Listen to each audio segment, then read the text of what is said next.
We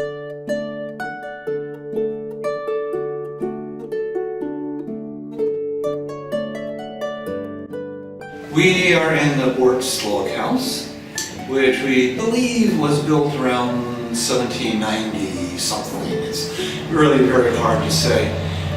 The original structure, which is the west half of the house, was attached or very close to the hotel that Henry Bortz ran. It was probably, again we have to speculate, used as the cookhouse, which was common in those days because that was the chance of fire was in the kitchen, and to have a separate building from your main building was a pretty good idea. At some point, the beginning of the 19th century, it was picked up and moved alongside the road, and the room we're now sitting in was added to it, and it became the home of Henry Bortz's widow, and remained in that location that way along Hamilton Street until I think it was 1989. It was slated for destruction, and members in the community picked it up again for a second time, moved it down the road a little further to where we are now in the Wescosville Park.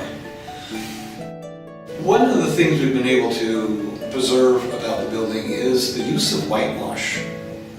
The building is whitewashed inside and out. This was very common at that time. European travelers remarked about how everything was white in America. Whitewash would keep down mold and all sorts of other things. It was easy, it was cheap, and it was clean.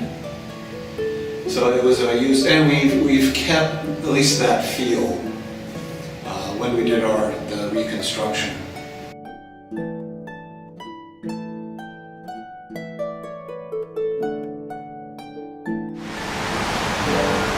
The logs are typically chestnut or oak, and you have the log chinking.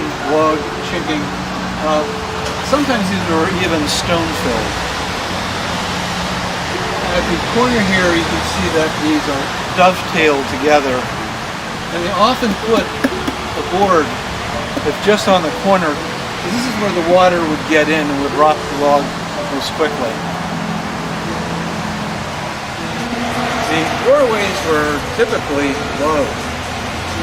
There's two reasons for that, perhaps. One, to conserve heat. The second is people were actually a bit shorter in those days. The fireplace here has been reconstructed. We don't have the original fireplace, but it is a functioning fireplace, and we have cooked food on it, which is always a lot of fun.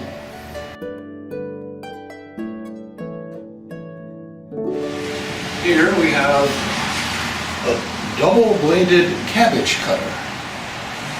This will be put over a pot, and the cabbage head run across it to turn it into sauerkraut.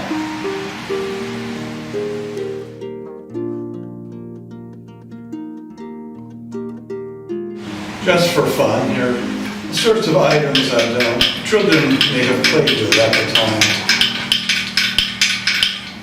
Pretty clever, I think. And in those days they had adjustable lighting. It'd go up and down.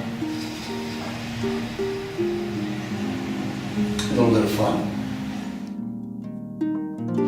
There are two types of spinning wheel. They spun wool and they spun flax. The giveaway as to which is which is the flax wheel is larger than the spinning wheel for wool. That's usually how you can tell right off the bat. Flax, by the way, looks like this. It is a plant that is threshed, and the fibers are inside the plant. And those are separated out and then spun flax into linen. I think we'll go upstairs, take a look at the bedrooms. We're gonna have to take a candle with us. As you may guess, we're now on the second floor of the log house. This was, of course, the sleeping quarters. This would be a typical bed that... So here we have the rope, which is the frame there, holding up your hay mattress. A little feather bed. A little itchy, but warm. Well, probably more than 2 people would sleep in, particularly if there were children. And on the other side of the room, not unusual, would be yet another bed. At the time, people slept here. They spent their day outside on the farm working, which is one reason these houses are rather small. They could be easily heated, and you just weren't here most of the time. Most of the time, you were outside working, or working by the cooking hearth, if you were on the distaff side of the family. This is commonly called a dowry chest. At the time, girls would collect things for their wedding, for their marriage. Linens, gowns, dressing gowns, all sorts of things. And they would keep them in their dowry chest. This was a very important financial transaction as part of a marriage. And of course, in the middle of the night, if you don't want to go outside into the cold, to the outhouse, there's always the chamber pot.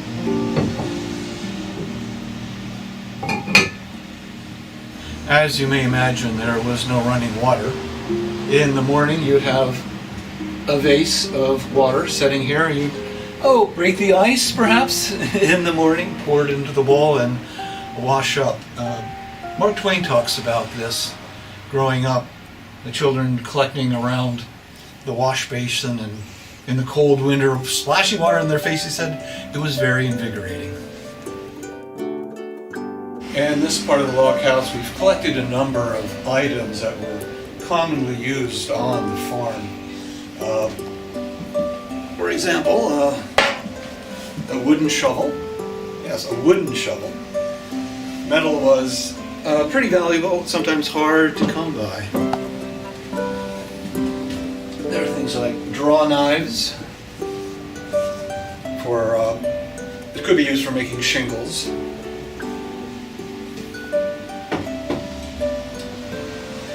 Then, of course, there wasn't much in the way of refrigeration, and you had to carry ice blocks around. You check this into the ice block, pick it up, and move it around using these tongs. Back in the corner here is a scythe. I gotta be very careful here. Pretty big. But again, used for harvesting wheat.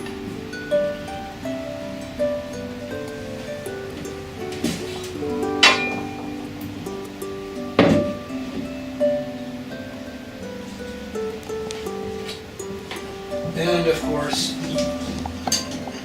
all sorts of axes.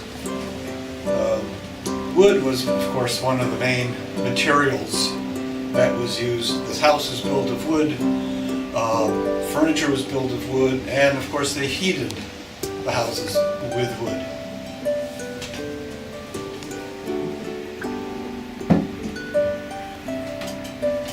Pottery jugs, of course, also very common. Again, it was cheap. Glass was much more expensive, so there was a lot of pottery in use. And one more fun thing. On top of the stove, this is your waffle iron.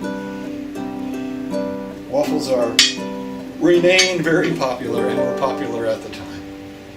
It's a good place to visit around Christmas time. We step out a little bit. We have a fire in the fireplace.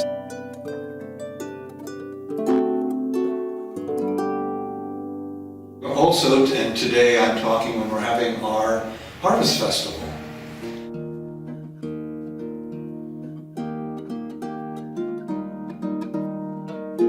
Which again will be grinding corn.